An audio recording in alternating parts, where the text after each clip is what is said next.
Hello, welcome to the Cruise Bike Recumbent Bicycle Podcast. I am the CEO of Cruise Bike, Maria Parker, and I'm here with founder and husband, Jim Parker. Hi, Jim. Hi, and I like to Mm. say co-founder. Okay, co founder. Today, we're going to start talking about the origins of Cruise Bike. This is a question we get so frequently when we tell people that we own a bicycle company. Like, how did you get into that? This is an opportunity in this episode and the next several episodes to expand on all of the fun nitty gritty details of running a small recumbent bicycle company. So I'll let Jim begin. Jim, tell us about how we got into Cruise Bike. Yeah, sure. It's a super common question, and we can give the full-length version this time. So, around 2005, you were really getting into triathlons, Mm. just amateur triathlons, running, biking, swimming. You asked me to do some rides with you. You had a standard road bike, and I got my road bike out and went for some rides with you. And it was just like, no, this is not going to work. I was very uncomfortable. For me, it was mostly my wrists and shoulders, but also just the whole saddle. I was about, how old was I? Maybe in my mid 40s, early to mid 40s. And it just wasn't fun anymore. So it wasn't like the cycling I remembered when I was a kid, which was all just pure joy. So I thought, if I'm going to ride with Maria while she's doing these rides, I want a different bike. And there's got to be a different bike that's going to meet my needs. So I started doing research. I spent about 6 months on the internet researching everything out there. And I read about trikes and recumbents and quad cycles and every alternative. And there was something about each one I did not like. Did you know what a recumbent was at that Well, time? I learned pretty quickly what a recumbent was. So And I, did and you I start just by searching comfortable Yeah, I think bicycles? Or so. I don't remember exactly what search terms I used, but pretty quickly I dove into the world of recumbent forums. It was a primitive version of the internet back what then, is but a recumbent? it's a bicycle where your feet are out in front of you and you're reclined a little bit. It's sitting not on a saddle. You're sitting in a seat. That's the Right, big difference, right. right? Yeah, we'll get into that some more. I think on another podcast about the history of the design of the cruise bike. Right. But anyway, so I saw a little reference to a guy in Australia who was making a kit that you could convert to a front wheel drive recumbent, and you could use a commonly available mountain bike called a Y frame mountain bike. I really liked the way it was a short chain and it used two full size wheels. I thought the recumbents that had a little wheel in the front and a big wheel in the back, I just didn't like the aesthetic of that. I didn't like the mechanics of the really long chain. So I ordered the kit from Perth, Australia. Do you remember how much it cost? I think it was few $100 plus the bicycle I bought at Walmart for $130. I do remember that amount for sure. So I bought it and had it put together, and it was held together with hose clamps that came in the kit. But it had an ingenious way to use the fork. You'd flip the fork around backwards, and you'd add these patented brackets that would allow the drive wheel to fit in the front fork, which is very ingenious. Invented by John Tolhurst in Perth, Australia. So anyway, I got on that bike and I discovered that I loved it and I could ride for miles and miles and miles without any discomfort. And I started going for rides, which for me back then, doing a 15-mile ride or a 20-mile ride was just miraculous. I couldn't believe how far I was going. It's funny how those distances change with perspective and time.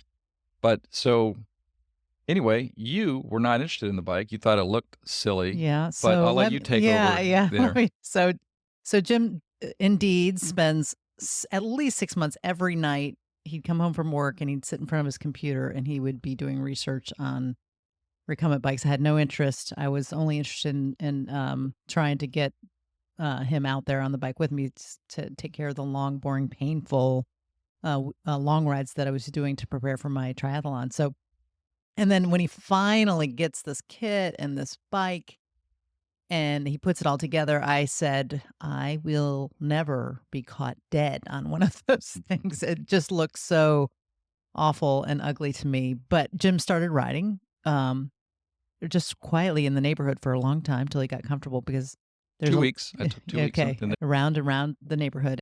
And then pretty soon he did start riding with me. And I don't remember exactly the day, but I remember one day looking at him. I was on my bike, we were riding along, and I was thinking, particularly about how uncomfortable my shoulders and neck were, leaning on the handlebars of my Nishiki.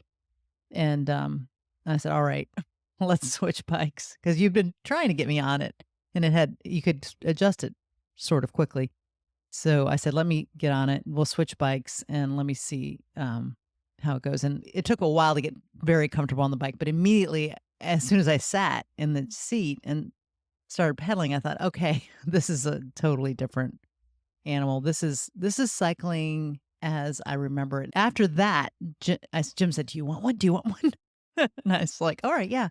So he ordered a kit for me from a cruise bike in Perth, Australia, from John Tolhurst, and that took a long time. I think it took 6 months or a year because John was creating these in a little local machine shop. He had a full time job doing something else, and it just took him a long time to get it. So we finally got it, and Jim got a donor bike for me. I don't remember what my donor bike was. It was a Honda. Okay, it was a Honda. All right.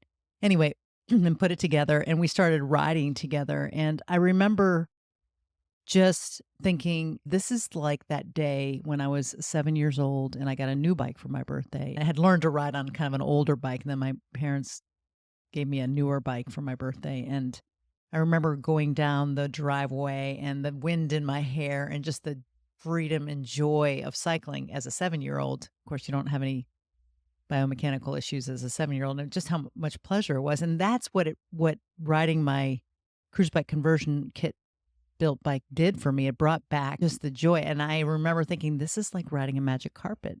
You're just sailing along and you can see everything. You're not looking at the ground. You're not managing your discomfort, and you're just pedaling and enjoying. And we started doing long rides together, what seemed to us to be long rides. We went, I remember a big ride for us. We went all the way to South Carolina. Across the state line. Yeah, we took a picture of us and our cruise bikes at the South Carolina state line. We only lived 20 miles north of the state line at the time, but that seemed like an amazing thing. We would take picnics and go all over the place, and just we're having a ball. And I'll let you take over from there.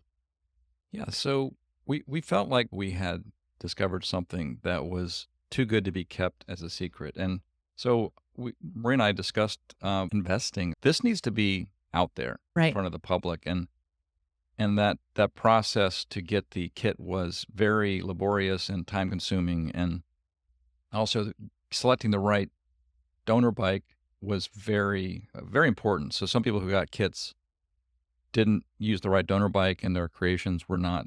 Stable. But anyway, I asked Maria, like, hey, why don't we try to get a company going that actually makes these bikes from the ground up, designs them. And so Maria was all in. She was like, I think that's great. So we were both in agreement to do that. So I contacted John Tolhurst in Perth, Australia.